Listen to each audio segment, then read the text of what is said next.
So this buck just showed up right in the yard.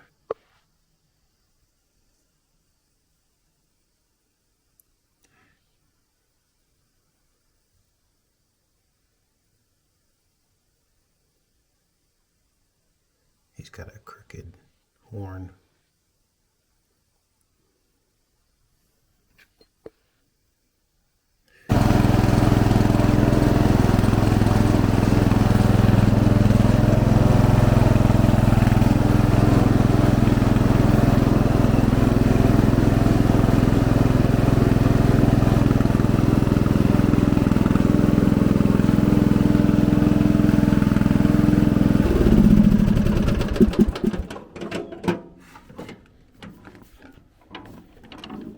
Whoa.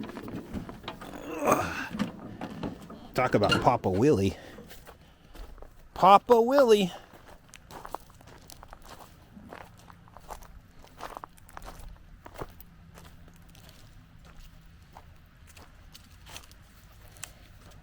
And that's how you get access to your lawnmower.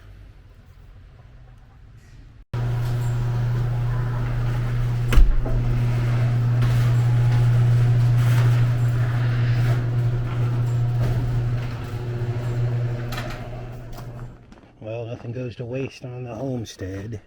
And today I built this. What is that, Casey? Well, it's a ramp. What was happening was in order to get my lawnmower up to sharpen the blades, and you do need to sharpen the blades often on a riding lawnmower. I had no idea, especially out here in Arkansas, we call it, instead of Arkansas. There are rocks everywhere. No matter how well established your lawn is, you're gonna have rocks. So what I did was I had all this leftover wood and I fashioned a ramp so that I could drive the mower up onto it and pull the blades off, sharpen them with the grinder, and put them back on without a bunch of trouble. You see, before, what I would do is I would take the mower and I would tip it on its side, and that's bad. You can't tip the mower on its side. You can, but then what happens is you get oil in places it's not supposed to be, and gas in places it's not supposed to be, and then the thing will run rough for quite some time, and it can do damage. So put together this little solution here, and it works fine. I just tested it. I just pulled the blades off. I don't show you guys a lot of the actual doing of the stuff. For one, for the purposes of this channel, I just want to show you the highlights of it. This channel is to show you solutions. This is just stuff I threw together. So it might not look like it's going to work, but actually it does. These are actually leftover brackets from the stairs that I made myself that didn't quite work out. I had someone else remake the stairs, then I reuse the stringers and brackets. And this works perfect. I can climb under here and pull the blades off relatively easily. And that's about the angle, maximum angle of this slope that you're going to want on something like this. But it was perfect. The whole tractor with the front wheels actually fit all the way up to the front here. So I had plenty of space to work. So that is that project. Now I'm going to take you guys down to where the treehouse is going to be. Now I'm going to flash on the screen here an image of the treehouse concept that I came up with.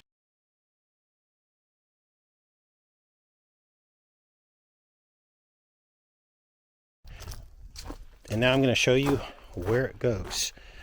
Now we're walking out here kind of more toward the middle of the day, just because the deer have been coming in, big bucks coming in, feeding every single night, some closer to the morning. And by the time we get to the rut in a couple more weeks here, they'll be coming out during the day and I'll finally get a deer. But I don't want to disturb this area too much because they're feeling safe. And until I have a good opportunity to take one, I'm not going to come down here too often anymore. But I'm taking you guys down here today because I want to show you the Indian marker tree, where the tree house is going to go. This is something I'm going to actually do myself. I'm going to build this myself. It'll be a great opportunity to learn and get over my fear of heights. First, we're going to check the feeder. Plenty of corn, good. Plenty of corn. Smells so good. No damage. I don't see anything gnawing on it. And there's still some corn down here. Yeah, no damage, nothing gnawing on it. And I got this going off once per evening at like 1 in the morning. Apparently they don't like okra. That's some leftover okra I threw down here. Okra gets really woody. Even though they look amazing and super huge and impressive, they get very woody and they're impossible to eat. I pretty much just sucked the juice out of it and then spit out the rest, and then some of them I just threw away because I just couldn't do it. I threw them out here, but the deer don't even want them, and that just goes to show you. Now, here is, did you hear that? Nuts falling. Lots of nuts falling. This is the Indian marker tree there. This is where the tree house is going to go. And as you can see, it's got this perfect bough there.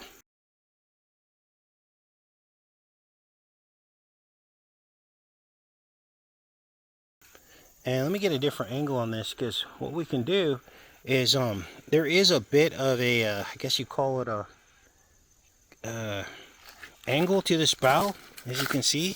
So I'm gonna have to compensate, as you see in the diagram, on this low edge. I'm gonna have to shore it up to make this flat, so I'm not sitting in like an angle. But as you can see, let's see here, get a good angle on this. Gosh, I love the fall. Okay, difference there is about, I want to say 8 to 12 inches to flat. So I'd have to shore up that side 8 to 12 inches. And then, as you saw in the design, I'll simply be able to build a platform right on top of there. Now, what I can do is put a ladder going up here from the bottom. It's a pretty straight up and down course there. It's not too twisted or curved. So I think this would be a perfect place for a tree stand, tree house, and the view, the angle would be to the feeder here, just past the stump on the left hand side, and some pretty clear shots except for that maple tree in the middle. I love that maple tree, but it'll provide cover, break up the silhouette, and therefore they won't see me up here. You know, I'll just climb up here and I could sit up here all day. Now, I want to make this tree house pretty nice. Like, I'm not going to skimp on it. I mean, in terms of, I'm going to shore it up, make it really strong, because at some point I want to put like walls on it. Because at first I'll just put I'll put the blind up there, but then at some point I'm going to put walls on it and turn it into like a real little tiny tree house. So that'll be cool. And look at this view overlooking the forest here. I can only imagine what the view is up there.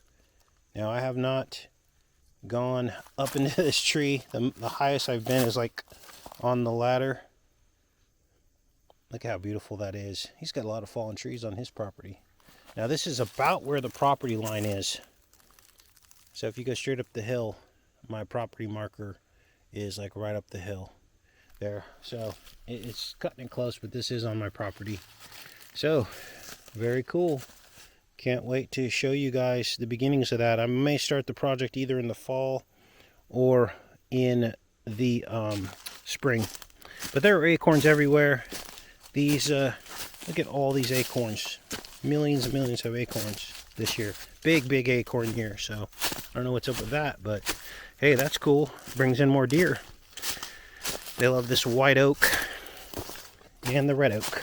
I think white oak they like better. Now, I went in here. This little hill here is cool. Look, I promise not to walk and disturb everything. Let's go this way. I don't want to leave my scent. Especially since I just took a shower.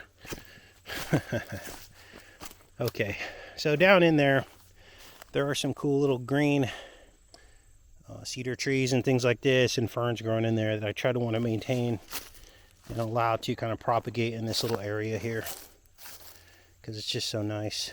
But all right,